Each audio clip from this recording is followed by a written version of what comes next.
આ તરફ અમરેલી જિલ્લામાં માર્ગ અકસ્માતની ઘટના બની. લાઠી તાલુકાના ચાવડ નજીક એક ખાનગી બસ પલટી મારી. અચાનક કોઈ કારણોસર ચાલકે સ્ટીયરિંગ પરનો કાબુ ગુમાવતા બસ અચાનક પલટી ગઈ, જેને પગલે મુસાફરોની ચિચિયારીઓથી હાઈવે ગુંજી ઉઠ્યો. મહત્વનું છે કે ઘટના અંગેની જાણ થતાં જ આસપાસના લોકો ઘટના સ્થળે દોડી આવ્યા અને તમામને તાત્કાલિક અસરથી નજીકના દવાખાને સારવાર અર્થે ખસેડવા તજવીજ હાથ ધરી. સદનસીબે અકસ્માતની ઘટનામાં કોઈ જાનહાની ન થતા સૌ કોઈએ રાહતનો શ્વાસ લીધો. અમદાવાદમાં તોફાની તત્વો બેફામ, મારામારી, હત્યા અને તોડફોડની બની ઘટના. અમદાવાદ શહેરમાં જાણે કે તોફાની તત્વોને પોલીસનો ડર જ નથી. મન ફાવે ત્યારે આવે છે, મારામારી કરીને ફરાર થઈ જાય છે. હત્યા કરવી જાણે કે સામાન્ય બાબત બની ગઈ છે. અલગ અલગ વિસ્તારના આ 3 દ્રશ્યો જ કહી આપે છે કે અસામાજિક તત્વો પર પોલીસની લગામ નથી. અમદાવાદના આનંદનગર વિસ્તારમાં મારામારીનો બનાવ બન્યો. ક્રિકેટ રમવા બાબતે થયેલી બોલાચાલીમાં મારામારી જોવા મળી. મારામારીની આ ઘટના સીસીટીવીમાં કેદ થઈ. આ બનાવ રવિવારે સાંજે બની હોવાની જાણકારી છે, જેમાં બંને પક્ષોએ સમાધાન કરી લેતા મામલો થાળે પડ્યો. સોસાયટીમાં બાળકો વચ્ચે ક્રિકેટ રમવા જેવી બાબતે ઝઘડો થયો હતો, જોકે આ બનાવમાં કોઈને ઈજા પહોંચી નથી. આ તરફ વટવામાં રિક્ષામાં બેસવા જેવી નજીવી બાબતે માર મારતા મોત નીપજ્યું.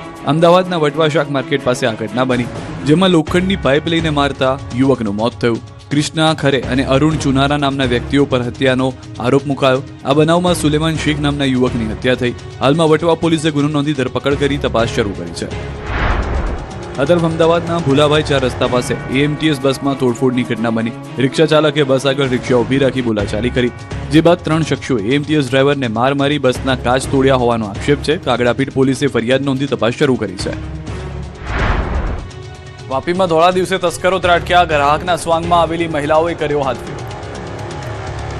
વાપીના ગુંજન વિસ્તારમાં આવેલી દુકાનમાં તસ્કરોએ તરખાટ મચાવ્યો. ધોળા દિવસે અહીં માસ્ક અને બુરખાની આડમાં તસ્કરોએ ચોરી કરતા ચકચાર મચી. એક દુકાનમાંથી બુરખાધારી મહિલા, એક પુરુષ અને સ્ત્રી ચોરી કરતા હોવાના વિડીયો સોશિયલ મીડિયામાં વાયરલ થયા. બુરખા અને માસ્કની આડમાં ચોરીની આ ઘટનાથી આસપાસના વિસ્તારોમાં ફફડાટ ફેલાયો. સીસીટીવીમાં દેખાઈ રહ્યું છે કે ગુંજન વિસ્તારમાં આવેલી કેટલેરીની એક દુકાનમાં કેટલીક બુરખાધારી મહિલાઓ ખરીદીને બહાર અંદર પ્રવેશ કરે છે અને ત્યારબાદ એક પછી એક અનેક વસ્તુઓ બતાવવાનું કહી દુકાનદારને વ્યસ્ત રાખે છે. ત્યારબાદ આ બુરખાધારી મહિલાઓ ચાલાકીથી આ દુકાનમાંથી ચોરી કરતી જોવા મળી. આમ બુરખાની આડમાં ચોરીની સમગ્ર ઘટના સીસીટીવી કેમેરામાં કેદ થઈ. તો અન્ય એક વિડીયોમાં પણ આ જ દુકાનમાં એક પુરુષ અને અન્ય સ્ત્રી પણ ખરીદી કરવાના બહાને અંદર પ્રવેશ કરે છે અને ત્યારબાદ દુકાનદારને વસ્તુ બતાવવામાં વ્યસ્ત રાખી અને તેઓ પણ ચોરી કરતા હોવાનું સીસીટીવીમાં કેદ થયું. મહિલા આ દુકાનમાંથી વસ્તુ લઈ અને છુપાવી રહી હતી. આ દરમિયાન પુરુષ પણ આ મહિલાને ચોરીમાં સાથ આપતો હોવાના દ્રશ્યો કેમેરામાં કેદ થયા. જોકે આ મહિલા અને પુરુષે પણ ચોરી કરવા માસ્ક પહેરી પોતાનો ચહેરો છુપાવવા પ્રયાસ કર્યો હતો. બાઇક પર આવેલા 2 શખ્સો આંખના પલકારામાં લૂંટી ગયા ચેન. મહેસાણાના કડીની ઘટના. કડી શહેરમાં ધોળા દિવસે ચેન સ્નેચિંગના બનાવે ખળભળાટ મચાવી દીધો. કરણનગર રોડ ઉપર આવેલ ગણેશ હોમ્સ પાસે ચેન સ્નેચિંગની ઘટના બની. બાઇક પર આવેલા 2 શખ્સોએ આધેડ મહિલાના ગળામાંથી લૂંટ કરી અને પલાયન થઈ ગયા. લૂંટની આ સમગ્ર ઘટના સીસીટીવીમાં કેદ થઈ. મહિલાના ગળામાંથી 1.5 તોલા સોનાની માળાનું સ્નેચિંગ કરી આરોપીઓ ફરાર થઈ ગયા. મંદિરેથી દર્શન કરી પરત ફરી રહેલા મહિલા લૂંટનો ભોગ બન્યા.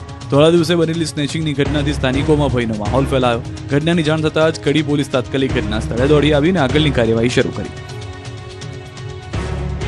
કચ્છમાં આજે 2 સ્થળો પર આફતની આગ લાગી. ભચાઉમાં ખેતરમાં જનરેટરમાં આગ ભભૂકી. કચ્છમાં એલપીજીની પાઇપલાઇનમાં આગ લાગતા અફરાતફરી મચી. જૂના કંડલામાં એલપીજીની પાઇપલાઇનમાં આગ લાગવાની ઘટના બની. એકાએક આગ લાગતા આસપાસના લોકોમાં દોડધામ મચી ગઈ. બીજી તરફ આગ લાગવાની જાણ થતાં પોર્ટ ઓથોરિટી ફાયર બ્રિગેડની ટીમ ઘટના સ્થળે પહોંચી અને આગને કાબૂમાં લેવા 3 ફાયર બ્રિગેડની ટીમ દ્વારા કામગીરી કરવામાં આવી. આખરે ભારે જહેમત બાદ ભીષણ આગ પર કાબૂ મેળવાયો. આ તરફ કચ્છના ભચાઉમાં આગથી હડકંપ મચી ગયો. ભચાઉમાં ખેતરમાં જનરેટરમાં આગ લાગી. કરમરિયા રોડ પર લાખોના ઘઉં બાજુમાં હોવાને કારણે ચિંતા વધી ગઈ. જોકે ફાયરની ટીમ તાત્કાલિક ઘટના સ્થળે પહોંચી કામગીરી હાથ ધરીને લગભગ 1 કલાકથી વધુ સમય સુધી પાણીનો મારો ચલાવવામાં આવ્યો. ફાયર ટીમ દ્વારા આગ કાબૂમાં આવી અને ખેતરોમાં રહેલા ઘઉંનો બચાવ કરવામાં આવ્યો.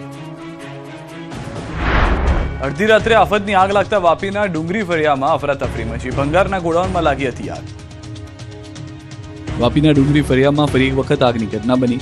મદીના મસ્જિદ નજીક ભંગારના ગોડાઉનમાં આગ લાગતા અડધી રાત્રે દોડધામ મચી. બનાવ બાદ ફાયર બ્રિગેડની ટીમો દોડી આવી હતી. આ વિસ્તારમાં મોટી સંખ્યામાં ભંગારના ગોડાઉનનો ધમધમે છે, જેમાં અચાનક કોઈ કારણસર આગ લાગી હતી.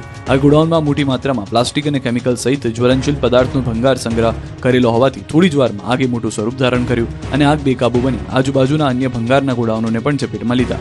શરૂઆતમાં એક ગોડાઉનમાં લાગેલી આગ આસપાસના અન્ય 20થી વધુ ગોડાઉન સુધી પ્રસરી હતી.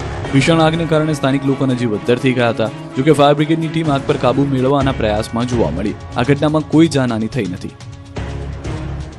સાવજ પરિવારને જોઈને ટ્રેનના પૈડા થંભી ગયા. ગીર જંગલથી અદ્ભુત દ્રશ્યો સામે આવ્યા. ગીર જંગલમાં ડાલામત્તાની શાહી સવારી નીકળી અને થંભી ગયા ટ્રેનના પૈડા. ગીર જંગલમાં વધુ એક અદ્ભુત અને હૃદયસ્પર્શી ઘટના બની, જ્યાં સમય સૂચકતા અને સતર્કતાને કારણે એક મોટી દુર્ઘટના ટળી ગઈ. પ્રાથમિક જાણકારી પ્રમાણે આ ઘટના ગીર જંગલ વિસ્તારમાં આવેલા સાસણ કાસિયા નેસ વચ્ચેની હોવાનું કહેવાય રહ્યું છે. મહત્વનું છે કે એક સિંહણ પોતાના 3 સિંહ બાળ સાથે રેલવે ટ્રેક પરથી પસાર થઈ રહી હતી, ત્યારે ટ્રેન આવવાનો સમય નજીક હતો. જોકે ત્યાં હાજર વનકર્મીઓ અને ટ્રેકરોએ સમયસર પરિસ્થિતિ સમજી ટ્રેનને સૂચના આપી હતી. આ સાથે ટ્રેનના પાયલટે પણ સિંહણ અને સિંહ બાળને ટ્રેક પર જોઈ તરત જ ટ્રેન ઊભી રાખી દીધી. પરિણામે એક મોટી દુર્ઘટના ટળી ગઈ અને તમામ સિંહો સુરક્ષિત રીતે જંગલમાં પરત ફરી ગયા. આ ઘટનાનો વિડીયો હાલ સોશિયલ મીડિયામાં વાયરલ થઈ રહ્યો છે. જોકે આ વિડીયો ક્યારનો છે તે અંગે સ્પષ્ટ માહિતી મળી નથી. તેમ છતાં સિંહણ અને તેના બાળનો જીવ બચી જતા સિંહ પ્રેમીઓમાં આનંદ અને રાહતનો માહોલ જોવા મળી રહ્યો છે. તો પાયલટ અને વન વિભાગના કર્મીઓની સતર્કતાનો સૌ કોઈ બિરદાવી રહ્યા છે. અમરેલીના મિતિયાળા પંથકની ધરાધ્રુજી ભૂકંપના 3 આંચકા આવતા આખું ગામ ફફડ્યું. અમરેલી જિલ્લાના મિતિયાળા પંથકમાં ફરીવાર ભૂકંપના આંચકા અનુભવાયા. સાવરકુંડલા તાલુકાના મિતિયાળા ગામમાં ધરતી ધ્રુજતા લોકોમાં ભયનો માહોલ સર્જાયો. એક જ દિવસમાં સતત ત્રીજી વખત ધરાધ્રુજી ઉઠતા લોકો ઘરોની બહાર દોડી આવ્યા. ઉલ્લેખનીય છે કે ગત રાત્રે લગભગ 8:50 1.5ની તીવ્રતાનો ભૂકંપનો આંચકો અનુભવાયો. તે પહેલા બપોરે 4:10 અને 4:30 પણ મિતિયાળા અને આસપાસના ગામોમાં હળવા આંચકાઓ અનુભવાયા. આ રીતે માત્ર 5 કલાકના અંતરમાં 3 વખત ધરતી ધ્રુજતા લોકોમાં ભયનો માહોલ સર્જાયો. સ્થાનિક લોકોના જણાવ્યા અનુસાર આંચકા હળવા હોવા છતાં વારંવાર અનુભવાતા હોવાથી ચિંતાનો વિષય બન્યો છે. હાલ સુધી કોઈ જાનહાનિ કે મોટા નુકસાનના સમાચાર પ્રાપ્ત થયા નથી. આ બાબતે મહેશ કસવાલા દ્વારા રાજ્યના મુખ્યમંત્રી અને વહીવટીતંત્રને તાત્કાલિક જાણ કરવામાં આવી છે. તેમણે તંત્રને પરિસ્થિતિ પર નજર રાખવા અને જરૂરી પગલાં લેવા વિનંતી કરી છે. કાર પર 3 બાઇક બાંધી મુસાફરી. ગાડીની ઉપર બાઇક સાથે મુસાફરીનો વિડીયો વાયરલ. ગાડીની છત પર 3 બાઇક સાથે બેઠા મુસાફરો. આ ચોંકાવનારા દ્રશ્યો ખંભાળિયાથી સામે આવ્યા. ખંભાળિયા દ્વારકા હાઈવે પર જોખમી મુસાફરીના દ્રશ્યો સામે આવ્યા. ગાડીમાં ક્ષમતા કરતા અનેક ગણા મુસાફરોને બેસાડવામાં આવ્યા અને ઓવરલોડ માલસામાનની હેરાફેરી કરવામાં આવી. કારની છત પર પણ 3 બાઇક સાથે સામાન લાદવામાં આવ્યો હતો. હદ તો ત્યારે થઈ જ્યારે ગાડીની અંદર જગ્યા ન હોવાથી 5 જેટલા મુસાફરોએ ગાડીની છત પર રાખેલા સામાન પર બેસીને મુસાફરી કરી. ઘટનાનો વિડીયો વાયરલ થયો છે સોશિયલ મીડિયા પર, જેમાં એક જ ગાડી પર 3 બાઇક અને માલસામાન સાથે મુસાફરોએ મુસાફરી કરી. ક્ષમતા કરતાં વધારે લોકોને બેસાડીને પૂર ઝડપે વાહન દોડાવવામાં આવી રહ્યું છે. આ રીતે જીવના જોખમે કરવામાં આવતી મુસાફરી કોઈ મોટી દુર્ઘટનાને આમંત્રણ આપી શકે છે. એવામાં સવાલ એ છે કે કોઈ દુર્ઘટના ઘટી તો જવાબદાર કોણ? કરોડોની કિંમતનો નશાનો કારોબાર પકડાયો. અંબાજી નજીક 20 કિલો ચરસનો જથ્થો જપ્ત. અંબાજી નજીક રાજસ્થાનની છાપરી ચેકપોસ્ટ પરથી કરોડોની કિંમતનું ચરસ ઝડપાયું. મળેલી બાતમીના આધારે બોર્ડર વિસ્તારમાં નાકાબંધી કરી પોલીસે સઘન તપાસ હાથ ધરી, જેમાં એક શંકાસ્પદ કારને રોકી તેની તપાસ કરતા ચોંકાવનારી હકીકતો સામે આવી. કારમાં ખાસ મિકેનિઝમ દ્વારા ગુપ્ત ખાના બનાવી તેમાં ખૂબ ચાલાકીથી નશીલા પદાર્થ છુપાવવામાં આવ્યા. પોલીસે ગુપ્ત ખાનાઓમાંથી અંદાજે 20 કિલો ચરસનો જથ્થો જપ્ત કર્યો, જેની બજાર કિંમત કરોડોમાં હોવાનું માનવામાં આવે છે. આ મામલે પોલીસે કાર સાથે 3 શખ્સોની અટકાયત કરી અને આંતરરાજ્ય ડ્રગ્સ નેટવર્કની ઊંડાણપૂર્વક તપાસ શરૂ કરી. પ્રાથમિક માહિતી મુજબ આ જથ્થો યુપીના કાનપુરથી રાજસ્થાન મારફતે ગુજરાતમાં સપ્લાય કરવા લાવવામાં આવી રહ્યો હતો અને પાલનપુર તરફ લઈ જવાતો હતો, પરંતુ ગુજરાતમાં પ્રવેશ કરે તે પહેલા જ રાજસ્થાનની પોલીસે આ પ્રયાસ નિષ્ફળ બનાવ્યો છે. રાજકોટમાં આતંક મચાવતી ઇબલા ગેંગ સામે ગુસ્સી ટોક. ગુના આચરતી વધુ 3 ગેંગ સામે કાર્યવાહી થશે. રાજકોટના છેલ્લા કેટલાક સમયથી બેકાબુ બનેલા લુખ્ખા શખ્સો સામે પોલીસે શરૂ કરેલા અભિયાન દરમિયાન વધુ એક ગેંગ સામે કડક કાર્યવાહી કરી છે. સૂત્રધાર સહિતના 2 શખ્સોનો જેલમાંથી કબજો મેળવવા અને વધુ આરોપીઓને પકડી લેવા કાર્યવાહી કરી છે. અપહરણ, હત્યાનો પ્રયાસ, ફરજમાં રૂકાવટ સહિત 89 ગુનામાં સામેલ ઇબલા ગેંગના 7 શખ્સો સામે ક્રાઇમ બ્રાન્ચે ગુસ્સી ટોકનો ગુનો નોંધ્યો છે અને સાથે 4 આરોપીની ધરપકડ કરી છે. સૂત્રધાર સહિતના 2 શખ્સોનો જેલમાંથી કબજો મેળવવા અને વધુ આરોપીઓને પકડી લેવા કાર્યવાહી કરી છે. ઇબલા ગેંગ દ્વારા છેલ્લા 10 વર્ષ દરમિયાન વેપારી અને સામાન્ય લોકોને નિશાન બનાવી મારામારી, લૂંટ, અપહરણ, ખૂનની કોશિશ સહિતના ગુના આચરવામાં આવ્યા હતા. એમાં પકડાયેલા આરોપીઓની પૂછપરછ કરી અલગ અલગ જેલ હવાલે કરવાની વિશેષ કાર્યવાહી પોલીસે કરી છે. ખાસ કરીને જે વિસ્તારમાં ગેંગનો આતંક હતો ત્યાં હવે શાંતિ સ્થપાય તેવી લોકોમાં આશા જાગી છે. પોલીસે હજુ 3 જેટલી ગેંગ સામે ગુસ્સી ટોક સહિતના પગલાં લેવા તપાસ હાથ ધરી છે. થાન પંથકમાં ઝડપાયો મૃત વ્યક્તિના નામે રોયલ્ટી પાસનું કૌભાંડ. કોરોનામાં મૃત્યુ પામેલા શખ્સના નામે ચાલતો ધંધો ઝડપાયો.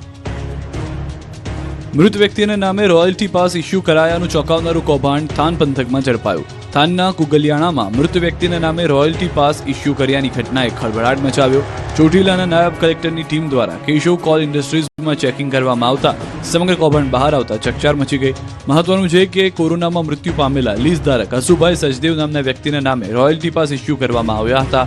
મૃતક વ્યક્તિના નામે ઇસ્યુ કરેલ રોયલ્ટી પાસનો ઉપયોગ કરી અન્ય સાયલા તાલુકામાં ગેરકાયદેસર કાર્બોઝલ કાઢવામાં આવતો હતો. જોકે ચેકિંગ દરમિયાન કુલ 774 રોયલ્ટી પાસ મળી આવતા મોટું કૌભાંડ બહાર આવે તેવી શક્યતા છે. મહત્વનું છે કે નાયબ કલેક્ટર દ્વારા કેશવ કોલ ઇન્ડસ્ટ્રીઝની ઓફિસ સીલ કરી સ્થળ પરથી કાર્બોસેલ, જેસીબી સહિત ₹78 લાખથી વધુનો મુદ્દામાલ કબજે કરવામાં આવ્યો છે. સમગ્ર મામલે વહીવટીતંત્રે કાયદેસરની કાર્યવાહી હાથ ધરી છે. સુરતમાં હની ટ્રેપ કરતી ગેંગનો પર્દાફાશ. સુપરવાઇઝર